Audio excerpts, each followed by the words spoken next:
Okay, let's dive right into day 3 of our series. Can you help me? Welcome to today's explainer. We're going to be unlocking a part of language learning that honestly gets overlooked way too often. We spend all these hours drilling grammar and memorizing vocabulary, but today is all about the social graces of asking for and offering help. And trust me, getting this right is absolutely your key to navigating everyday English with total confidence. So how do you ask for help without sounding rude? It's a question that brings up a ton of anxiety, doesn't it? When you're learning English or really any language, you're just hyper aware of making mistakes. We have literally all had that moment of panic where we really need a hand, but we just freeze up because we don't want to sound demanding or abrupt or flat out rude. But here's the secret we're unpacking today. Making an error in phrasing isn't a failure. It's actually an incredible opportunity to learn that true fluency isn't just about having the perfect vocabulary. It's about kindness, it's about respect, and ultimately how you make that other person feel. And this brilliantly illustrates where we are in the broader 4-part survival blueprint from our source material. We're right in Module 2, Social Grace. Now, being polite isn't just some extra optional thing you sprinkle on top of your English. It's the core engine of communication. Asking, offering, and even refusing help, these are the daily interactions that keep society moving smoothly. Because let's face it, without social grace, even the most grammatically perfect sentences can fall completely flat. To see exactly what happens when we skip that social grace, let's look at a classic politeness problem. A lot of times, when we directly translate a thought from our native language into English, we end up with something like, "Give me your pen." Not grammatically, totally correct imperative sentence. But socially, it's kind of a disaster. It sounds like a demand, right? Like a boss sparking an order at an employee. But contrast that with, "May I borrow your pen, please?" See, that asks for permission. It respects the other person's boundaries. It accomplishes the exact same goal, but it creates a completely different, much more positive human interaction. Now, what's really interesting about this slide is how just a tiny modification instantly removes that social friction.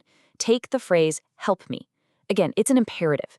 If you're dangling off a cliff somewhere, absolutely, yell "help me" all you want. But if you're just wandering around campus and can't find the computer lab, yelling "help me" at a passing student is probably just going to startle them.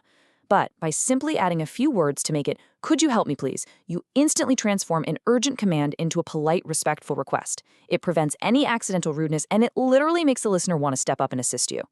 So to really master this, we need to look at what the text calls the hierarchy of politeness. It's like a clear 3-tiered mental model for your modal verbs. Step 1 is can, like, "Can you help me?" This is super common, it's perfectly acceptable, and it's polite enough for most everyday situations. Step 2 steps it up to could. "Could you help me?" is instantly softer. It's more polite. Honestly, could is often your absolute safest bet in almost any scenario. And then step 3 is may. "May I help you?" is highly polite. It's very formal, usually reserved for professional settings or customer service. But like I said, if you're ever in doubt, just reach for could. You really can't go wrong. Let's move to and see how this builds in a real-world scenario from the Spoken English Survival course. Let's imagine we're sitting in a classroom. A student, Hassan, is digging through his bag, looking super stressed because he just can't find his notebook. His classmate, Nabila, notices him struggling. Now, she doesn't just sit there and watch him panic. She steps in and says, "You look worried. Can I help you?" She nails that step 1 modal, can, perfectly. It's friendly, it's common, and it opens right up to a nice human connection. And look at how Hassan responds here. He doesn't just blurt out his problem right away. He doesn't just snap, "I can't find my notebook."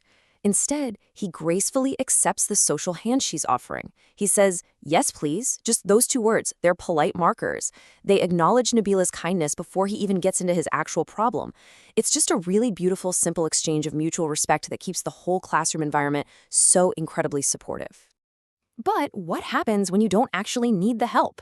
Knowing how to offer a helping hand is huge, for sure. But knowing how to politely refuse one without ruffling any feathers, just as important. If someone says, "Let me help you," and your only response is a blunt no, it can feel like a rejection of their kindness. Instead, you want to soften that refusal by acknowledging their good intentions first. Say something like, "Thank you, but I'm fine," or "No, thank you, I can manage." That way, you're protecting their feelings while still totally maintaining your independence. And while we're talking about these little everyday exchanges, we should quickly correct a very common mistake learners make when giving or receiving thanks. You'll actually hear people say, "thanks you," a lot. Actually, scratch that, we just need to drop that S. It's either thanks, which is nice and casual, or thank you, which is your standard. And when you're replying, just throwing out the word welcome can sound a tiny bit abrupt. Just expand it a little bit to you're welcome. These are super tiny adjustments, I know, but they literally make your spoken English sound so much more natural and polished. So the crucial point is this. Politeness is not about memorizing complex grammar rules or massive vocabulary lists.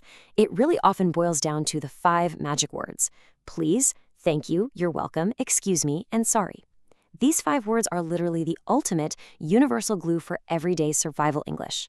Even if your vocabulary is super limited right now, if you use these 5 words generously, you're going to navigate the world with respect, and people will naturally want to engage with you. It's a real game changer. I want to leave you with this incredibly empowering thought directly from the source material. Good English speakers are polite, not just fluent. Let that sink in for a second.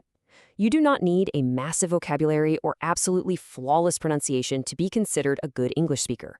A polite speaker who smiles, makes eye contact, and remembers their pleases and thank yous is always, always remembered far more fondly than someone who speaks perfectly fluent English but lacks basic manners. You already have the tools you need to be a great communicator. Which brings us to our final challenge for day 3 of this explainer. You've got the hierarchy of politeness, you know the magic words, and you understand the immense power of social grace. So what does this all mean for you today? Ask yourself, are you just trying to translate words in your head, or are you actually trying to connect with people? The next time you see someone struggling, will you step up and use your English to make their day just a little bit easier? Remember, your English doesn't have to be perfect to be perfectly kind. Get out there and practice, and I'll catch you in the next explainer.